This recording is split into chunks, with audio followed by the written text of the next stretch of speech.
Mesdames et messieurs, le merge. Wouh! Que d'émotion, hein. Depuis le temps qu'on l'attend. Je m'appelle Jérôme, je suis le fondateur de Comet, on est dans les bureaux de Comet aujourd'hui, et je suis aussi président d'Ethereum France. C'est un grand plaisir que je vois toujours des nouvelles têtes dans nos meet-ups, donc merci à tous de venir aussi nombreux. Il y aura une petite collation après cette présentation. On a descendu une bande d'arcade pour que vous puissiez jouer à des jeux rétro et aussi à Comet si ça vous dit. Donc Comet and Stay to play.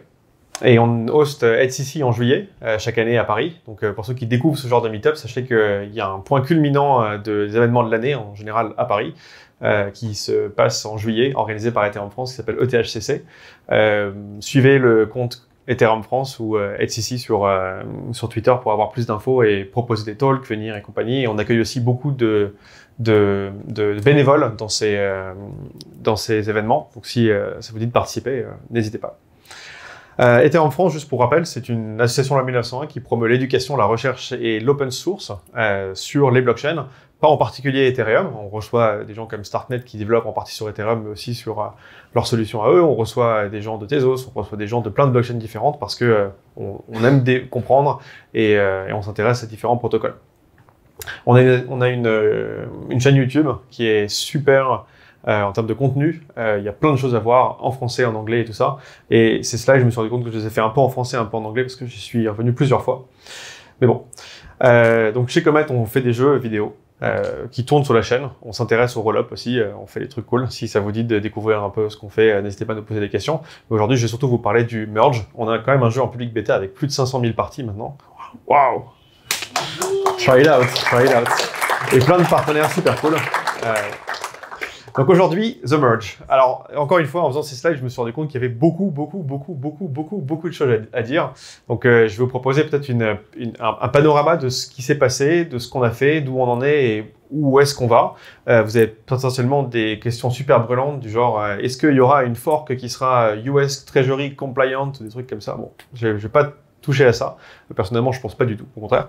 Mais si vous avez des questions après, je vais essayer d'aller assez rapidement vers la conclusion pour vous donner l'occasion de les poser.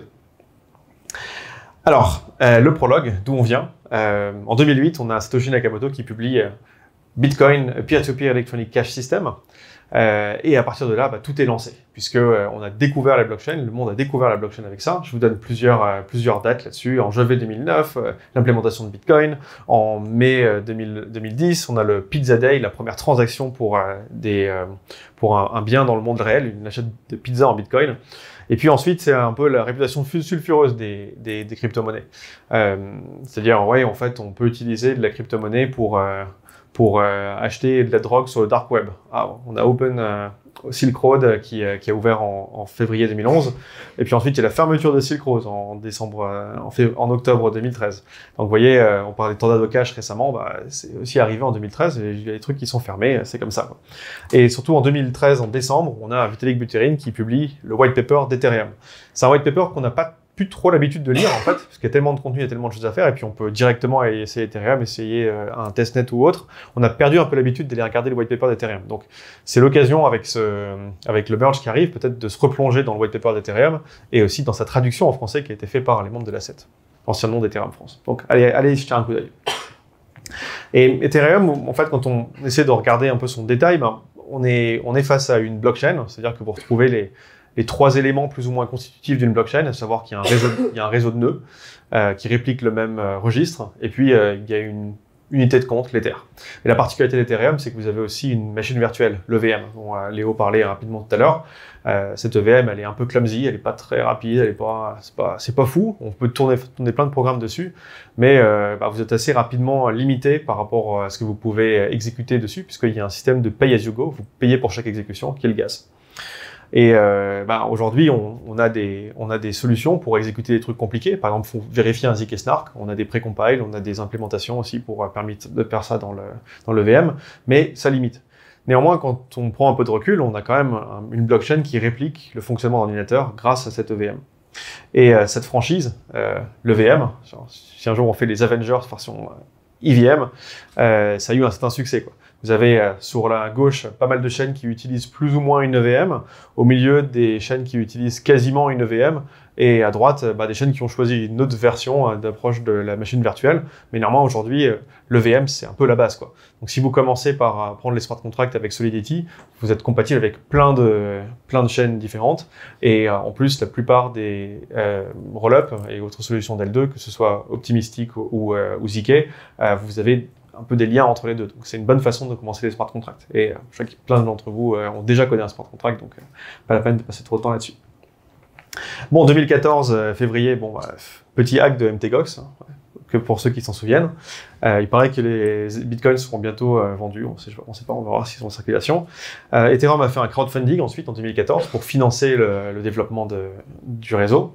Et le 30 juillet, on a eu le mainnet d'Ethereum qui a go live. Et dans le white paper d'Ethereum, il est écrit, on a fait une proof of work parce que c'est ce qui marche actuellement. Et les proof of stake, ce serait quand même bien d'avoir tout en proof of stake, mais on n'est pas super satisfait de l'état des algorithmes de consensus sur proof of stake. On pourrait faire mieux.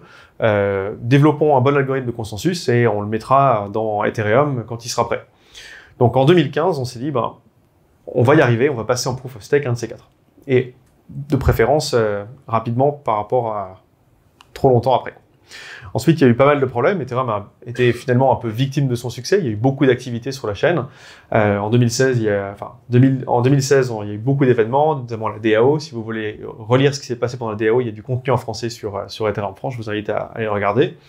Et même juste après, il y a eu une grosse conférence qui est DevCon à Shanghai. Il y a eu aussi une attaque du réseau parce que les opcodes de la machine virtuelle étaient mal pricés. Donc que d'événements, que de distractions pour les développeurs du protocole. Petit flashback sur la DAO, allez lire, ça fait partie de l'histoire de ce réseau, ça fait partie de l'histoire des blockchains, d'autant plus qu'on parle de compliance en ce moment et l'autorité des marchés américaine avait dit postérieurement à la DAO, en fait pour nous ça c'était quasiment une securities, c'était quasiment quelque chose qui rentrait dans notre giron, donc faites gaffe, quoi. L'attaque de Shanghai était aussi un gros événement puisque 80% du réseau a craché. Le réseau s'est pas arrêté, mais 80% a craché, c'est quand même pas rien. Et ça fait réagir souvent d'autres chaînes qui disent ouais, mais nous aussi on a craché, c'est pas grave, Ethereum aussi ils ont craché. Non, Ethereum a pu continuer malgré l'attaque. Et quand on regarde comment le réseau a réagi pendant l'attaque, c'est assez impressionnant aussi. Et justement, quand on regarde un peu l'histoire d'Ethereum, une façon de regarder un peu comme si vous vouliez étudier la géologie de la Terre, vous feriez une coupe, il faut regarder les différents strates. Pour regarder l'histoire d'Ethereum, vous pouvez regarder le gas price, le gas limit, qui est combien d'exécutions vous mettez dans chaque bloc. Donc plus Ethereum grandit, plus Ethereum devient mature, plus vous avez de place dans ces blocs. Et vous avez un peu toutes les forks importantes, donc Homestead d'abord, qui a vraiment dit ok, non, le réseau est suffisamment lourd, on peut commencer à mettre des choses à l'intérieur. Vous avez l'attaque de la DAO, vous avez l'attaque DOS dont je parlais, vous avez la grande époque des ICO, vous avez les CryptoKitties, les premières vagues de NFT, vous avez l'EIP 1559 qui ont été des éléments importants de l'histoire de ce réseau. Et à chaque fois, le réseau s'est adapté, le réseau a réagi, le réseau a essayé de prendre la charge, de repousser la charge ou de la remettre à plus tard. Et aujourd'hui, si vous voulez installer un nœud Ethereum, c'est possible. Voilà, il faut quelques centaines de gigas sur son disque dur. On recommande 1 Tera pour le stocker toute la chaîne pour les prochaines années et être un peu safe. Et les développeurs de nœuds, en fait, essayent d'optimiser systématiquement comment ces nœuds s'accumulent. Donc, on fait un réseau pour le long terme. J'ai pris ce screenshot en avril 2022 et ça prenait à peu près 671 gigas. Je sais pas si c'est assez gros ici. Donc, synchroniser Get, ça vous demande 671 gigas. 629 si vous prenez Open Ethereum qui est écrit en Rust, un peu plus efficace. Voilà. Pourquoi passer de Proof of Work à Proof of Stake? Alors voilà un de ces nombreux slides plein de textes. L'intervention est enregistrée si ça vous intéresse et je partagerai mes slides dedans pour que vous puissiez lire en détail. Le Proof of Work est quand même un mécanisme de consensus qui est assez méritocratique. C'est-à-dire que vous faites un puzzle cryptographique, vous dites voilà, la personne qui fera le bloc, c'est la personne qui arrive à ouvrir ce cadenas. Ce cadenas, il est très très gros, donc il va falloir essayer beaucoup de trucs pour l'ouvrir. C'est facile de vérifier que le cadenas a été ouvert. Si vous dites voilà le cadenas fermé, voilà la solution, vous pouvez vérifier qu'il s'ouvre. Et il n'y a pas d'autre moyen pour résoudre ce puzzle cryptographique que de mettre du travail, de travailler dessus. Donc cet aspect méritocratique, en fait, il fait que on n'a qu'une chose à faire pour ouvrir un bloc en Proof of Work, il faut dépenser du calcul. Et ça, pour beaucoup de participants à la communauté blockchain at large, c'est un indicateur que c'est mieux le proof of work. Parce que tout le monde peut participer, tout le monde peut s'y mettre, et en plus, faire tourner des algorithmes pour chercher la solution à ce puzzle, ça consomme de l'électricité, ça consomme donc de l'énergie, et qui dit énergie dit un lien avec le monde réel. Donc c'est une position, ça veut dire qu'on consomme de l'énergie évidemment, qui par rapport à la proof of stake, qui est un système plutôt capitaliste. Vous dites, en fait, les gens qui vont faire le bloc, qui seront tirés au sort pour faire le prochain bloc, ils seront tirés au sort par rapport à combien ils ont mis at stake, combien ils ont bloqué de fonds, et si vous avez bloqué 1% des fonds, vous êtes tiré une fois sur 100. Voilà. Tiré au sort une fois sur 100 pour faire le bloc. Et sans prendre de position philosophique entre l'un et l'autre, vous avez un trade-off ici. Vous vous ancrez dans l'énergie, vous vous ancrez sur les gens qui ont quelque chose à perdre à ce que le réseau ne fonctionne pas bien. Voilà. Donc Proof of Stake, on s'était dit en 2014 que ça allait aller très vite. Et la preuve, c'est qu'au moment où Ethereum est passé, quelques temps après qu'Ethereum soit passé en mainnet, donc en août 2015, il y a eu l'implémentation de la difficulty bomb. La difficulty bomb, c'est un élément du protocole qui dit qu'à une certaine date, à partir d'un certain bloc, les blocs sont de plus en plus difficiles à générer. La difficulté des blocs augmente exponentiellement. C'est-à-dire que les développeurs se sont dit, on va implémenter quelque chose qui fait qu'on sera puni parce que notre réseau sera plus lent si jamais on n'arrive pas à implémenter Proof of Stake. Bonne idée? Bon, c'est-à-dire mettre une date sur ce projet de recherche ambitieux, vous devrez vous tenir à le faire à cette date-là. Ça n'a pas très bien marché. La preuve, c'est que régulièrement, cette difficulty bomb a été repoussée. Et la difficulty bomb, la prochaine, est prévue pour arriver autour du 11, je crois, 10 ou 11 septembre. Donc on va sentir la difficulty bomb. Là, les blocs d'Ethereum vont se ralentir avant le merge. Voilà. Manque de bol. Mais justement, après le merge, on sera en proof of stake, donc il n'y aura plus de difficulty bomb. Donc je vous liste ici la liste des différentes forks. Il y en a eu en octobre 2017, février 2019, ensuite il y en a eu une en janvier 2020, il y en a eu une en juillet 2021, il y en a eu une autre que j'ai pas notée ici encore. Et traditionnellement, en fait, on donne maintenant des noms aux forks sur le mainnet, sur la partie exécution, avec des grandes conférences, noms de villes où il y a eu des grandes conférences Ethereum. Et pour ce qui se passe sur la Beacon Chain, dont je parlerai un peu plus tard, des noms d'étoiles. Et donc la dernière fork sur la Beacon Chain, c'était Bellatrix, qui a eu lieu lundi. Et la prochaine fork sur Ethereum, The Merge, va s'appeler Paris. Paris, ouais. Voilà. Et en plus, a priori, ça sort le 14, c'est la Saint-Corneille, c'est cool. Bon, bref. Voilà. Donc si vous voulez creuser un peu tout ça, vous avez l'histoire de Casper, qui est écrit par Vlad Zemfir, ou tous les articles de Ben Eddington sur comment ça se passe et tout ça. Depuis début 2020, on a une spec d'Ethereum 2, du Proof of Stake, qui est stabilisée. Et depuis ce jour, on avance, quoi. On rentrer un peu dans le détail sans passer trop de temps là-dedans. En fait, pourquoi ça a pris tant de temps de créer une bonne Proof of Stake? C'est que si on vous demande c'est quoi une bonne blockchain, c'est quoi la recette pour faire une bonne blockchain? Donc a priori, vous avez envie de mélanger trois trucs qui sont pas forcément complètement compatibles. C'est-à-dire vous voulez autant de nœuds que possible. C'est-à-dire vous voulez avoir beaucoup de nœuds à disposition, beaucoup de façons de se connecter à cette blockchain, beaucoup de façons de se connecter au registre. Et puis vous voulez aussi que les blocs arrivent vite, quoi. Vous voulez que quand vous faites une transaction, vous avez cliqué sur virement immédiat et puis hop, ça y est, vous voyez l'argent arriver sur votre compte. Vous voulez que ça arrive comme ça. Et vous voulez qu'il n'y ait pas trop de rollback. Vous voulez qu'une fois que la transaction est dedans, la transaction est dedans, je sais qu'elle est dedans, si elle est dedans une fois, c'est final. Vous voulez une bonne finalité. Et puis éventuellement, ce serait encore mieux si on pouvait facilement rejoindre ce réseau, déjà beaucoup de nœuds, et que ce soit pas trop cher de faire une transaction. Parce que si ça vous coûte cher de faire une transaction, vous excluez des gens du réseau. Alors on peut donner n'importe quelle définition de la décentralisation sur une blockchain. Moi, celle que j'aime bien, c'est que n'importe qui veut devenir validateur peut le faire et participer à la validation. Ça requiert assez peu de connaissances techniques et assez peu d'engagement en termes financiers, d'avoir un gros hardware et tout. C'est déjà plus forcément trop le cas sur Bitcoin. Si vous voulez avoir une chance de faire un bloc de Bitcoin, genre une chance dans les 100 prochaines années, il faut mettre quand même une unité de calcul qui est assez importante. C'est-à-dire qu'il faut que vous ayez votre propre miner et qui soit très puissant. Donc être indépendant, un miner indépendant, un solo miner, ça peut en fait coûter beaucoup d'argent sur un réseau comme Bitcoin. Être validateur indépendant sur Ethereum, vous aurez un validateur parmi les 420 000, il y a un bloc toutes les 4 secondes, ouais, mais ça vous coûte 32 Ethers. ça fait beaucoup. Donc on n'est pas encore là, on n'y est pas encore. Mais c'est une bonne cible, se dire, en fait, c'est ça être décentralisé. Donc on pourrait faire des blocs plus gros, mais enfin bon, quand on fait des blocs plus gros, on exclut des ordinateurs du réseau. Ce qu'expliquait Léo au début, en fait, si vous faites des très gros blocs, les nœuds qui n'ont pas la capacité d'encaisser ces très gros blocs, progressivement, ils sortent du réseau, ils se désynchronisent. On pourrait accélérer les blocs. Donc les gens se posent la question, mais est-ce que les blocs iront plus vite en proof of stake? Ils pourraient aller un tout petit peu plus vite. On pourrait accélérer un petit peu les blocs, mais pas forcément tant que ça, parce qu'après, le réseau risque des partitions aussi. Et puis, si vous accélérez les blocs aussi, il y a peut-être des stratégies sur les validateurs, des stratégies sur les mineurs qui apparaissent. Donc, c'est pas un problème très facile. Et derrière ces différents problèmes, quand vous passez en proof of stake, ça vous ouvre aussi des problématiques de théorie des jeux qui sont encore difficiles à aborder. Finalement, la Fondation Ethereum a publié son Design Goals, qui fait 5 points: décentralisation, résilience, sécurité, simplicité et longévité.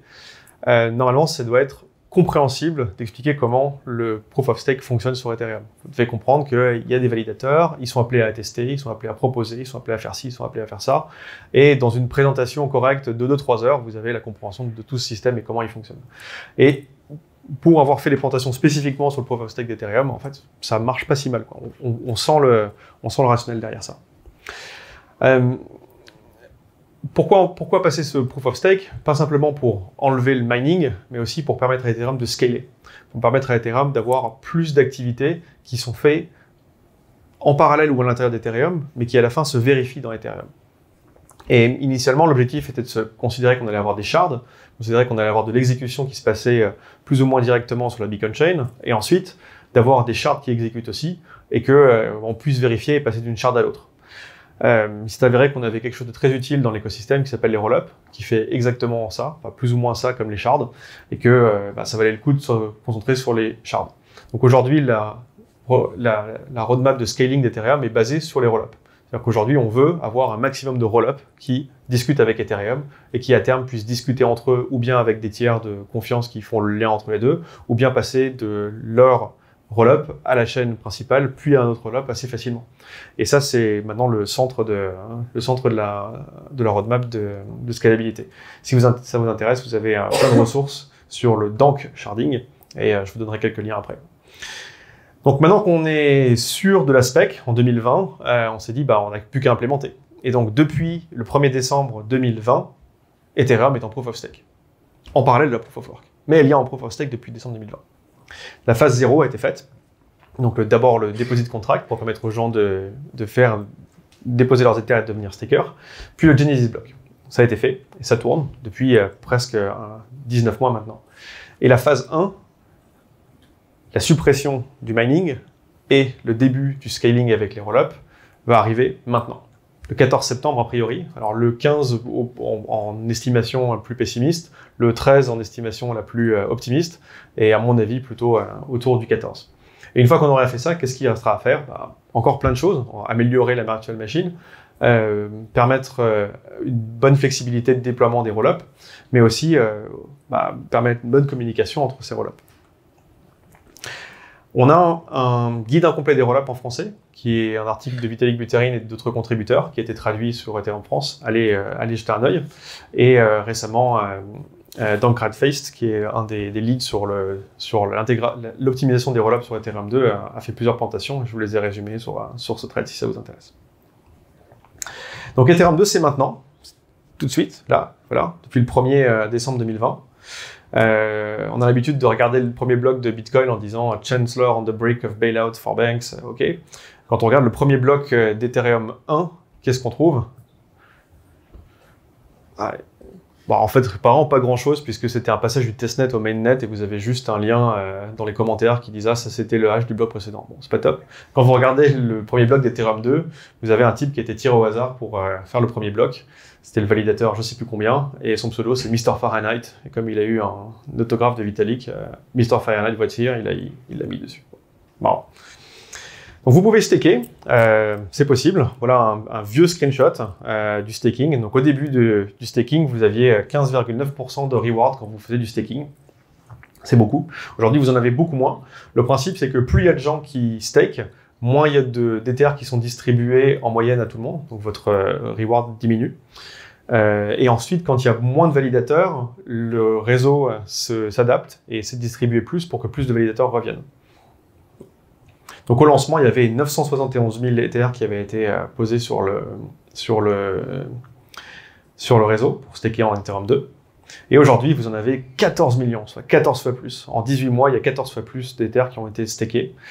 422 000 validateurs, et aujourd'hui, les validateurs sont rémunérés à hauteur de 4,1% pour leur action de validation. Alors, c'est pas un staking genre on délègue, voilà, prenez mes Ethers, débrouillez-vous. Non, vous en posez 32, ensuite vous déployez votre nœud, ensuite vous faites votre truc, vous branchez votre machin, et vous vous assurez que votre nœud tourne 24/24. Parce que si vous n'êtes pas connecté, en fait, à chaque fois que vous perdez 1 minute de connexion, vous perdez 1 minute de reward. Donc c'est pas genre je stake et puis voilà, je laisse tourner et puis ça monte. Il faut quand même faire de la maintenance, il faut quand même faire des trucs. Et puis il y a une question qui revient souvent, ok, il y a 422 000 validateurs, mais il y en a combien qui sont uniques? Il y a combien de single entities qui stake là-dessus? Il y a quand même pas 422 000 personnes qui font tourner un Ethereum et qui savent comment ça marche, ce bazar. Non, effectivement, c'est difficile de vous donner une estimation précise. Avec un bon proxy, on peut compter le nombre de nœuds, on peut compter le nombre de dépositaires. Comme le réseau a eu un upgrade récemment, c'est difficile de compter le nombre de nœuds. Les quelques services qui s'en occupent à faire du probing dans le réseau pour dire « Ah, il y a tant de nœuds », disent « Ouais, bon, il devrait y avoir à peu près 10 000 nœuds actuellement ». Je pense que d'ici 2-3 semaines, on devrait plutôt voir qu'il y en a plus 15-16 000. Okay. Après, les nœuds peuvent être partagés entre plusieurs validateurs. C'est pas super conseillé, mais ça peut se faire. Et puis, on peut aussi compter les dépositaires uniques. Donc, il y a 79 000 dépositaires uniques. Bon, voilà, après, peut-être que des exchanges utilisent plusieurs adresses pour déposer. Après, si on enlève toutes les grosses entités, on a une cinquantaine de pourcents qui ne sont pas des exchanges, qui ne sont pas des gros trucs de staking non plus. Donc, bon, après, on n'a pas encore suffisamment de recul sur les données pour dire « Ah, c'est bien décentralisé, c'est pas bien distribué, c'est assez bien distribué ». Mais ce qui est cool, c'est que faire tourner un nœud, c'est pas compliqué. Donc, si vous avez un Raspberry Pi 4 avec 8 Go de RAM, ça devrait marcher. J'ai testé sur le testnet, ça marche.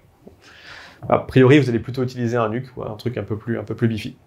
Petite difficulté, faut avoir une clé BLS parce que la Beacon Chain, elle ne signe pas avec le même standard de signature. Ça pose un peu des problèmes. On s'était amusé quand je bossais chez Ledger à faire l'intégration. Si vous pouvez l'utiliser sur votre Ledger Nano si ça vous intéresse. Et la prochaine étape, c'est le merge. On y est, ça y est. On va supprimer la proof of work. Il n'y a plus de proof of work, il n'y a plus de consensus proof of work sur le réseau d'exécution. Il n'y a plus que de la proof of stake. Donc le merge, c'est pas le début de la proof of stake, c'est la fin de la proof of work. Voilà, c'est le merge des deux chaînes. Et donc Ethereum est vert, ça y est. Et a priori, ce narratif qu'on pense à prendre vachement d'ampleur, on dit ah c'est vrai, moins d'électricité consommée, mais comment ça? Faut quand même savoir que quand vous déposez vos Ethers en staking, vous n'allez pas pouvoir les retirer tout de suite, ça va prendre un peu de temps. D'abord, on va regarder comment le réseau fonctionne, si tout va bien sur Ethereum en full proof of stake. Et après, ça pose pas trop de problème a priori techniquement d'autoriser les retraits. Donc après, les Ethers pourront être déposés à stake, retirés à stake. Il y a des temps d'attente entre les dépôts et les retraits, mais voilà, ça devrait suivre son cours correctement. Donc comment ça à 99,95%? Donc on m'a posé la question, un journaliste m'a posé la question, mais c'est vrai, 99,95%, d'où ça vient cette estimation? Donc je vous propose de faire le petit calcul avec moi. Si on prend un 925 000 gigahash sur Ethereum, hier à 22h40, vous prenez j'ai oublié, une RTX 3090, ça développe 121 mégahash pour 290 watts. Okay, vous divisez tout ça, ça vous donne à peu près 7,6 millions de GPU équivalents qui tournent pour faire du hash sur Ethereum. Donc, quand il n'y a plus de mining, ça veut dire qu'il y a beaucoup de cartes graphiques sur le marché. C'est une super nouvelle pour ceux qui font de la virtualisation ou des jeux vidéo. Vous allez pouvoir monter un super ordi. Et ça consomme 2,2 gigawatts. Ouais. Ça fait beaucoup. Ça fait à peu près la production du barrage d'Assouan. Pour ceux qui ont été à Assouan, Kero. Bon, elle était capillotractée, celle-là, je vous l'accorde. Donc après le merge, plus de GPU, mais à la place, peut-être 10 000 et quelques ordinateurs, un peu comme celui-là. Moi, j'ai ce genre de modèle pour ma propre validation, ça marche bien, ça consomme entre 15 et 45. Si on considère une fourchette haute, disons 90, vous faites le calcul, ça fait 900 000 watts, soit 99,95% de moins qu'avec le mining, pour les services que ça rend. C'est-à-dire un système financier avec du settlement, avec du lending, avec des outils et tout ça, alternatif au système existant et qui peut dire voilà combien je consomme. Je ne sais pas si le système existant peut dire voilà combien je consomme. Bonjour la tour Société Générale, etc. Voilà, donc how do we reach the merge? En fait, il y avait une checklist, hein, c'est pas juste Vitalik qui a dit on merge maintenant. J'ai regardé, c'est la Saint-Corneille, ça m'arrange bien, on va faire le truc là-dessus. Non, c'est pas du tout passé comme ça, il y a des testnets, il y a un truc, tout ça. Donc, pour les commentaires du genre, en fait, vous allez changer le moteur de l'avion en plein vol et vous êtes fous. Non, on l'a déjà fait sur une dizaine de vols à vide. Et en plus, ça fait 1 an que le vol à plein, il tourne avec les 2 types de moteurs, on va juste en débrancher un. Donc voilà, c'est prêt, on est prêt, on y va, et bon, on a hâte de voir comment ça marche. Donc le 14 septembre, a priori, la date, c'est fait par une mesure dans le protocole qui est la difficulté accumulée. Donc ça peut arriver un peu avant, ça peut arriver un peu après, selon qui mine. Si l'Ether prend de la valeur, en général, il y a plus de miners, parce que ça devient plus rentable de miner. Donc plus l'Ether va accélérer en termes de prix par rapport au dollar, plus il y aura potentiellement de miners, donc ça va rapprocher la date. Aujourd'hui, on considère qu'on a 4,1% en reward sur le staking. C'est sans considérer qu'on va aussi avoir des rewards par rapport aux transaction fees qui sont perçus par les mineurs et qui peuvent être aussi optimisés avec des techniques comme MEV. A priori, on devrait plutôt être autour de 7 ou 8. Voilà, a priori.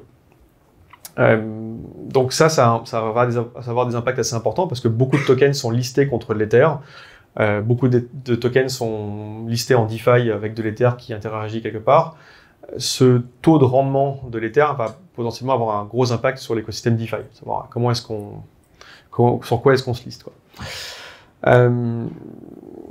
Et si ça vous intéresse, après il y a des considérations évidemment sur la quantité d'Ether en circulation, puisque si on ne fait pas de mining, on ne redistribue pas d'Ether aux miners. Donc il y a 2 Ethers par bloc qui ne sont pas distribués.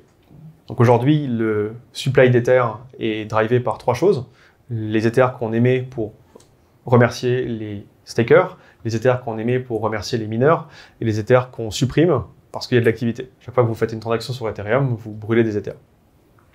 Donc a priori, avec une quantité équivalente d'activité sur Ethereum, on devrait être entre -1 et -2% en termes de supply. Voilà.